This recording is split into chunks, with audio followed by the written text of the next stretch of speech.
जैसे कि आपने थंबनेल में पढ़ लिया होगा, तो ये क्वेश्चन क्या है, रिपीट हो सकते हैं आपके एग्ज़ाम में, यूपी बोर्ड में।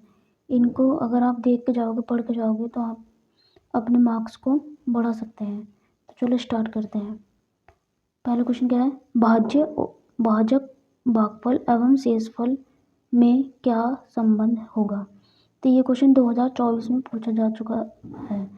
तो क्या संबंध होता है, भाज्य बराबर क्या होता है,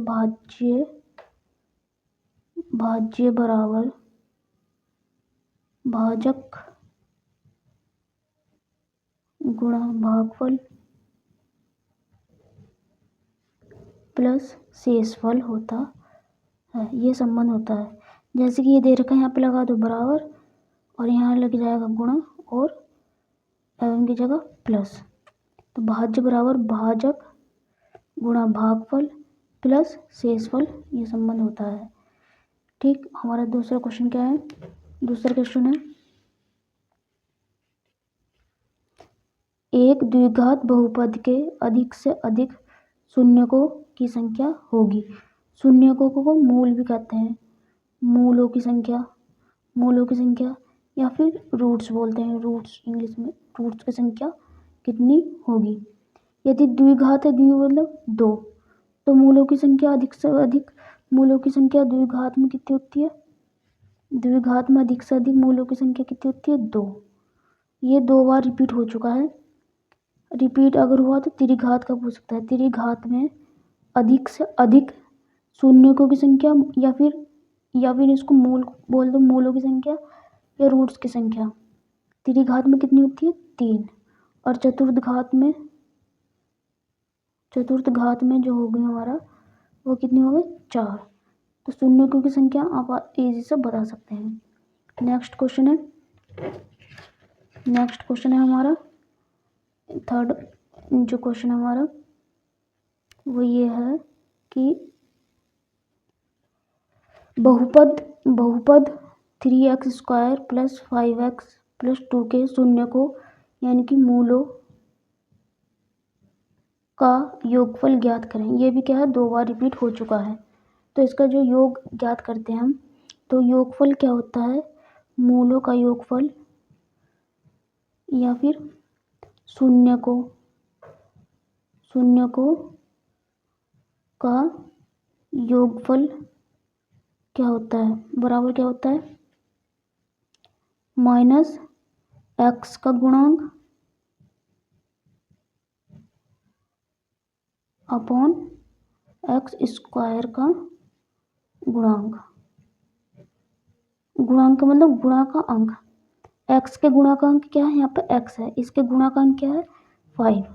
तो -5 ऊपर आ गया अपॉन x² का गुणांक, x² ये है, इसका गुणा का अंक क्या है, 3 अपॉन 3। तो यही क्या हो गया, हमारा आंसर हो गया। हमारा नेक्स्ट क्वेश्चन क्या है, देखते हैं। 4th नंबर का है, बहुपद x² - 2x - 3 के शून्यकों यानी कि मूलों या रूट्स क्या होंगे। इसके मूलों की संख्या हमें ज्ञात करनी है। तो मूलों की संख्या ज्ञात करने के लिए हमें इसके गुणनखंड करने होते हैं। क्या करने होते हैं, गुणनखंड करने होते हैं। तो ये हमारा क्या है, एक px का बहुपद दे रखा है, क्या दे रखा है, x² - 2x - 3, ये बहुपद हमें दे रखा है और इसके मूलों की संख्या हमें बतानी है, यानी कि मूल हमें ज्ञात करना है।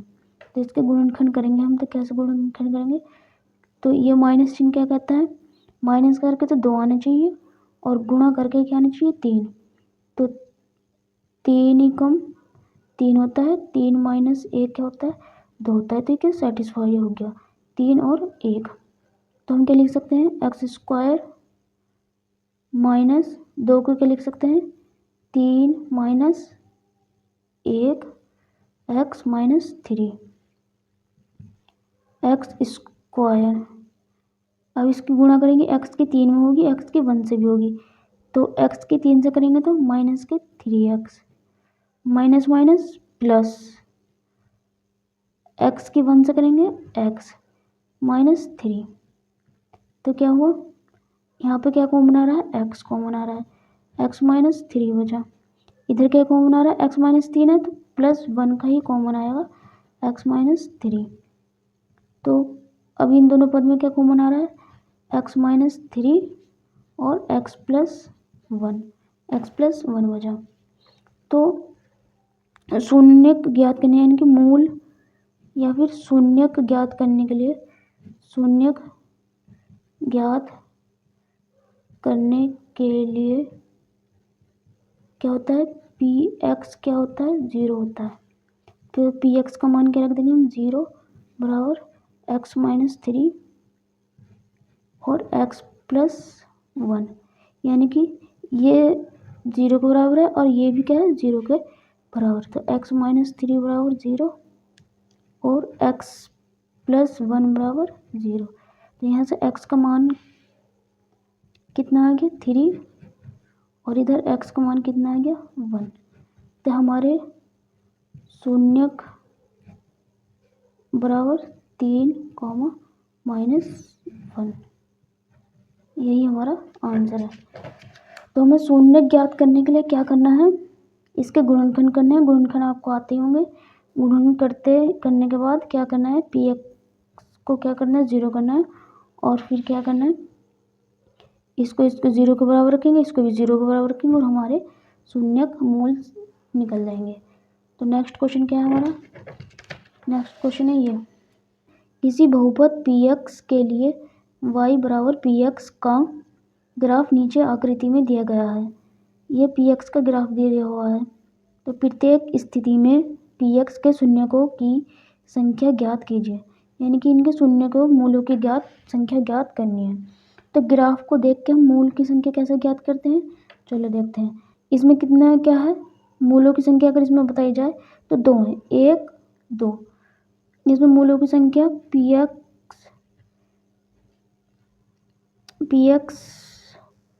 एक्स में शून्यकों की संख्या बराबर दो, क्योंकि जो पी एक्स का ग्राफ है, पी एक्स का ग्राफ एक्स अक्ष को दो बिंदुओं पर काटता है। अगर ग्राफ एक्स अक्ष को जितने बिंदु पर काटेगा वही पी एक्स के शून्यकों की संख्या कहलाती है। यहाँ पर क्या है, ये ग्राफ एक्स अक्ष को कितने बिंदुओं पर काट रहा है वही पी एक्स की शून्यकों की संख्या कहलाएगी। यहाँ पर देखते हैं, एक यहाँ पर काट रहा है एक्स अक्ष को, एक अक्ष को यहाँ पर काट रहा है, दो, वाई नहीं देखना है, एक्स ही देखना है, दो, तीन और चार।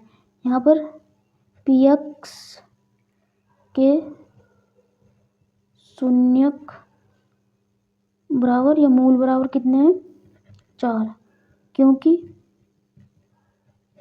पी एक्स का ग्राफ क्या है, पी एक्स का ग्राफ एक्स अक्ष को चार बिंदुओं पर काटता है। यहाँ पे कितने बिंदु पर काट रहा है एक्स अक्ष को, एक, दो, तीन। तो पी एक्स के शून्यक बराबर या फिर मूल बराबर कितने हो जाएंगे, तीन, क्योंकि पी एक्स का ग्राफ एक्स अक्ष को तीन बिंदुओं पर काटता है। तो इस प्रकार हम शून्यकों की संख्या, अगर हमें ग्राफ दे रखा हो तो हम शून्यकों की संख्या निकाल सकते हैं। कैसे, एक्स अक्ष पर ग्राफ जितने बिंदु पर काटेगा वही शून्यकों की संख्या होगी। तो हमारा नेक्स्ट क्वेश्चन है 6 नंबर का, यदि बहुपद एफ एक्स बराबर x square minus 5x plus के शून्यक या मूल अल्फा और बीटा इस प्रकार हों कि alpha minus beta is equal to 1, तो के का मान ज्ञात करो। तो तो हमें क्या कर रखे, हमें जो है इसके शून्यक, इस f(x) के शून्यक अल्फा और बीटा दे रखे हैं, ठीक, यानी कि इसके शून्यक हमें दे रखे हैं, और एक हमें ये दे रखा है अल्फा माइनस बीटा बराबर 1। तो हम इसके शून्यक निकाल लेंगे। हमें f(x) क्या दे रखा है, f(x) बराबर x² minus 5x plus k। इसके द्वारा हम अल्फा बीटा मूलों का योग निकाल सकते हैं। मूलों का योग फल बराबर माइनस x का गुणांक अपॉन x² का गुणांक। गुणांक से आप पता चलता है गुणा का अंक, जो गुणा में अंक बैठा होगा, ठीक। तो इसको मूलों का योग क्या होगा, मूल क्या दे रखे हमें अल्फा और बीटा, तो अल्फा प्लस बीटा का मान क्या आ जाएगा, माइनस x का गुणांक क्या है, x देखो x का गुणांक क्या है माइनस के 5 अपॉन x² का गुणांक, x² का गुणांक क्या बैठा 1, जहाँ पर कोई संख्या नहीं होती वहाँ क्या होता है 1, तो ये 1 आ गया। तो अल्फा प्लस बीटा जो हमें मिला माइनस माइनस प्लस का 5 आएगा, अब बटे 1 लिखते नहीं है, तो ये आ गया एक इक्वेशन हमें, ये हमने मान ली इक्वेशन फर्स्ट, और ये एक इक्वेशन हमें दे रखी है अल्फा माइनस बीटा बराबर 1, ये इक्वेशन हो गई सेकंड। इसको हम विलोपन विधि से क्या कर देंगे, सोल्व कर देंगे। इसको कर देंगे हम जोड़ने पर क्या होगा, बीटा से बीटा गया, अल्फा और अल्फा 2 अल्फा प्लस 5 और 1 6, जोड़ने पर अल्फा का मान क्या आ जाएगा 6/2, 2 तिया 6, अल्फा बराबर 3 आ गया। अब इस अल्फा का मान किसी भी समीकरण में रख दो, अल्फा का मान समीकरण फर्स्ट में रखने पर, तो क्या रखेंगे, अल्फा प्लस बीटा बराबर 1 है समीकरण फर्स्ट, अल्फा की जगह 3 प्लस बीटा बराबर 1, बीटा क्या आ जाएगा 1 minus 3, beta is equal to minus के 2।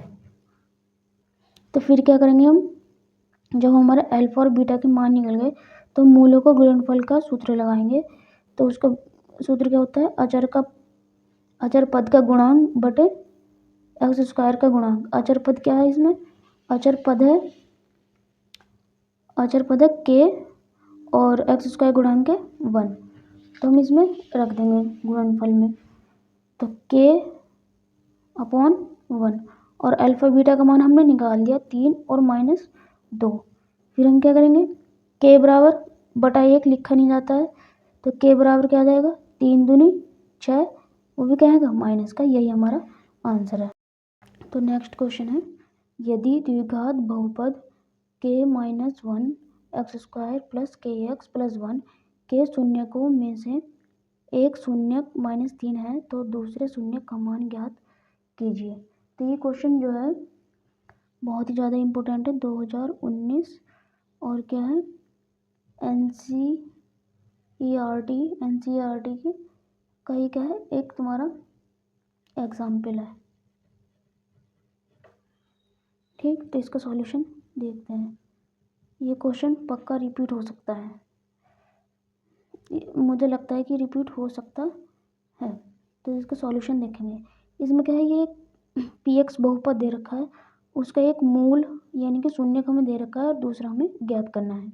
तो हमें px क्या दे रखा है उसको लिख लेते हैं, px बराबर k minus 1 x² plus kx plus 1, ये हमें शून्यक दे रखा है।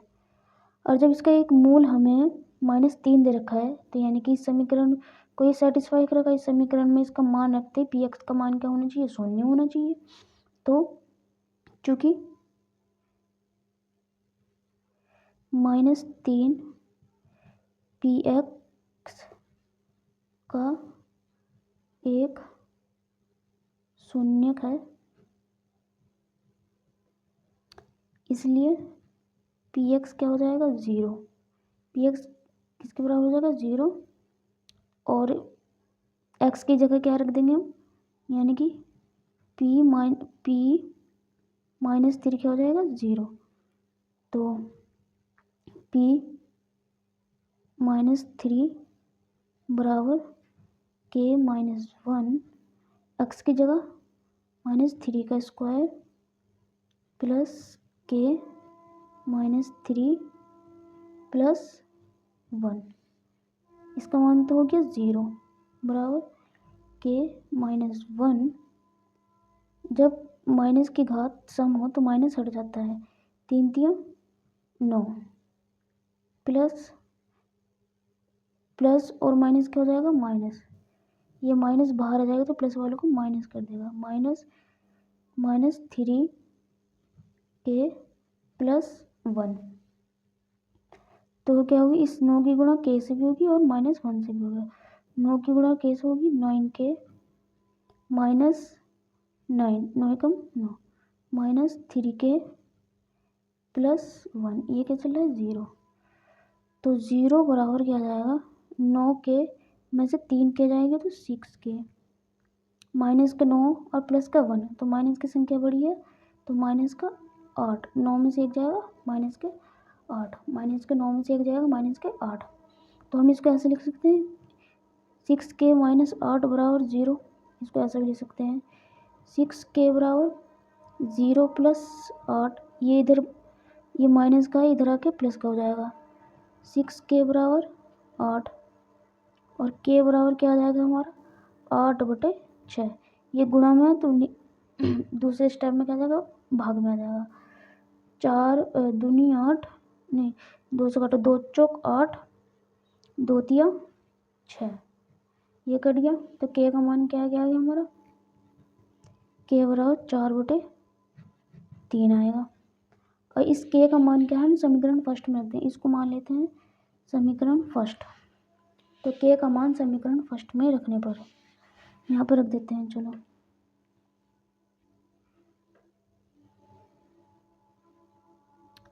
के का मान समीकरण फर्स्ट में रखने पर, फर्स्ट में रखने पर क्या होगा, ये रही समीकरण फर्स्ट, तो क्या आएगा हमारा पी एक्स बराबर, पहले उसको उतार लेते हैं के-1, समीकरण फर्स्ट को उतार लेते हैं, स्क्वायर प्लस के एक्स +1, के का मान क्या है 4/3 -1 एक्स स्क्वायर प्लस के गुणा 4/3 +1, और इसका एलसीएम इसको हम घटाएंगे तो एलसीएम कितना आ जाएगा 3 और 4 - 3 एक्स स्क्वायर प्लस 4 के अपॉन 3 +1, 4 में से 3 गए 1/3 एक्स स्क्वायर प्लस के का मान तो हमने रखना था ना, अच्छा 4/3 एक्स, क्या है एक्स, 4/3 एक्स +1, ये आ गया यहाँ पर। अगर यदि अब हम एलसीएम लें तो एलसीएम कितना आएगा 3, 3 एकम 3 एक्स स्क्वायर प्लस 3 एकम 3 4x प्लस इसके अपॉन में 1 होता है, तो 1 का टेबल 3 बार पढ़ेंगे तो 3 कम 3 आ जाएगा। तो ये क्या है 1/3 को हमने बाहर ले लिया और ब्रैकेट में क्या हो जाएगा x square plus 4x plus 3 बचा, ठीक है। और भी हम इसके क्या कर देंगे गुणनखंड कर देंगे, 1/3 एक्स स्क्वायर, 4x को क्या लिख सकते हैं हम 4x - x प्लस गुणा करके आना चाहिए हमारा 3 और प्लस करके आना चाहिए 4, तो 3x + x, 3x गुणा करके आना चाहिए 3, 3 एकम 3 और प्लस करके आना चाहिए 4, 3x + x 4x प्लस 3, 1/3, या इस पद में से आया x कॉमन, तो यहाँ पर बचा x प्लस 3 आ रहा, तो प्लस 1 कॉमन आएगा, x प्लस 3, तो क्या हो जाएगा 1/3 x प्लस 3 और x प्लस 1। ये हमारा px चल रहा है। क्या चल रहा है? ये px चल रहा है। इतना चलने के बाद आगे हम क्या करेंगे, क्योंकि क्या है ये इसका हमें वो निकालना है, शून्यक निकालना है, तो शून्यक के लिए, शून्य ज्ञात करने के लिए क्या होता है, px क्या हो जाता है, 0 हो जाता है। तो px का मान 0 रखेंगे तो 1/3 x प्लस 3 और x प्लस 1, ये 0 में चला जाएगा, ये 0 बराबर, ये 0 बराबर, तो x प्लस 3 बराबर 0, x प्लस 1 बराबर 0। तो एक शून्यक तो हमें पहले से ये दे रखा था, जो कि हमारा -3 निकल गया, और एक शून्यक क्या हो जाएगा, -1। एक शून्यक क्या निकल जाएगा हमारा, -1। यही हमें ज्ञात करना था। अतः दूसरा शून्यक बराबर -1 है। तो हमने क्या करा इसमें, सबसे पहले ये क्वेश्चन आपका जो है दीर्घ में आएगा, ठीक है। तो हमें एक शून्यक दे रखा था, इसको हमने समीकरण में रखा, समीकरण में रखते ही हमें क्या है, k का मान मिल जाएगा। अब k का मान हम समीकरण फर्स्ट में रख देंगे। फर्स्ट में रखने पर क्या है, हमें एक ये गुणनखंड के रूप में वो मिल जाएगी समीकरण, और इस समीकरण को px बराबर 0 के बराबर रखेंगे तो दूसरा हमें जो है दूसरा शून्यक मिल जाएगा इस तरीके से। Thank you.